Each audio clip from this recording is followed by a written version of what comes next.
जय श्री कृष्ण। राधे राधे। आइए जानते हैं साल की सबसे बड़ी एकादशी निर्जला एकादशी के बारे में। जब एक बार भगवान श्री कृष्ण से भीम ने पूछा कि जब मैं कोई भी व्रत उपवास नहीं कर पाता हूँ, विशेष भगवान की आराधना नहीं कर पाता हूँ, मुझे एकादशी का व्रत कैसे मिले, तब भगवान श्री कृष्ण कहते हैं, अगर तुम संपूर्ण एकादशियों का फल प्राप्त करना चाहते हो तो मात्र साल में आने वाली सबसे सुंदर, जो कि ज्येष्ठ माह के शुक्ल पक्ष की एकादशी है, जिसे निर्जला एकादशी के नाम से जाना जाता है, मात्र उस एकादशी का आप व्रत कर लेते हैं तो साल में संपूर्ण 24 एकादशियों का फल आपको तुरंत मिल जाता है। इतनी सुंदर महिमा निर्जला एकादशी की कही गई है। यह एकादशी रोग, दोष, कष्ट, संकट, जाने अनजाने में किए गए सभी पाप कर्मों का नाश कर कर तुरंत मनोकामना पूर्ण करने वाली है।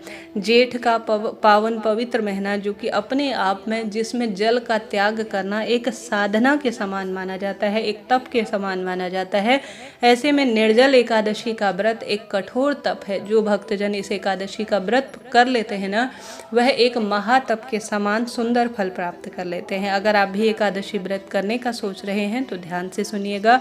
इस बार दुविधा की स्थिति है, सीधे आप पंचांग में देख लेंगे तो आपको कोई कष्ट दुविधा रहेगी ही नहीं। ध्यान से सुनिएगा कब करना है एकादशी का व्रत। निर्जला एकादशी व्रत इस बार 6 जून 2025 को 2:15 सुबह से शुरू होगा और एकादशी तिथि समापन 7 जून 2025 4:47 के आसपास रहने वाला है। ऐसे में पंचांग में जो लिखा गया है वह गृहस्थ जनों के लिए 6 जून का लिखा गया है। आप सभी भी 6 जून दिन शुक्रवार के दिन ज्येष्ठ माह की निर्जला एकादशी का व्रत धारण करें। इसके अलावा जो इस्कॉन से जुड़े हुए व्यक्ति हैं, वैष्णवजन जिन्हें कहा जाता है, वह 7 जून दिन शनिवार के दिन अपना व्रत धारण करेंगे। ठीक है जी, बिल्कुल चिंता टेंशन नहीं करनी है। बिल्कुल आप पंचांगकर्ताओं द्वारा जो श्रेष्ठ जानकारी होती है वह मैं आपको पढ़कर सुना रही हूँ, उसे ही आप सुनिएगा। तो आप सभी 6 तारीख को एकादशी व्रत करें। हालांकि कई भक्तजन एकादशी और द्वादशी दोनों का व्रत करते हैं श्रेष्ठ फलों की प्राप्ति के लिए। अगर आपकी इच्छा है तो आप 6 और 7 दोनों दिन का व्रत कर सकते हैं, नहीं तो साधारण सरल तरीके से यह फल प्रदान करने वाली, संपूर्ण फलों की अपने आप में अनुभूति कराने वाली व्रत को 6 तारीख दिन शुक्रवार के दिन ही आपको करना है। अब 6 तारीख को व्रत करेंगे तो 7 तारीख को अपने व्रत को खोलना होता है। 7 तारीख को आपको व्रत कब खोलना है, ध्यान से सुने। इस बार कठिन नियमों के साथ यह व्रत हो रहा है।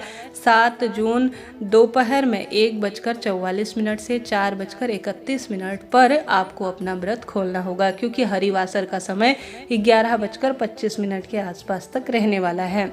ऐसे में आप सभी इस समय व्रत नहीं खोल सकते हैं, ऐसा लिखा गया है शास्त्रों में। हरिवासर और द्वादशी तिथि को देखकर ही अपने व्रत को खोला जाता है। तो काफ़ी लंबा समय इस बार एकादशी व्रत को लेकर है कि दोपहर में 1:44 के बाद ही अपने व्रत को खोला जाएगा। ठीक है जी, इस बार एकादशी व्रत करने का आप सोच रहे हैं तो जरूर से आप व्रत करें और अपने जीवन को सार्थक करें। अगर आपसे निर्जल नहीं रहा जाता किसी कारण से, तो आप सामान्य रूप से जल या फलाहार कर भी व्रत कर सकते हैं। यथाशक्ति तथा भक्ति कहा गया है शास्त्रों में, जिससे निर्जला व्रत इस गर्मी में नहीं रहा जाता, तबीयत खराब हो जाती है और आप नहीं कर पाते हैं, तो सामान्य सरल तरीके से अन्य एकादशियों की भांति भी इस व्रत को किया जा सकता है। आपकी क्या राय है बताइएगा जरूर। इस तरह से यह जानकारी थी। कमेंट्स में जय माता दी लिखना ना भूलें।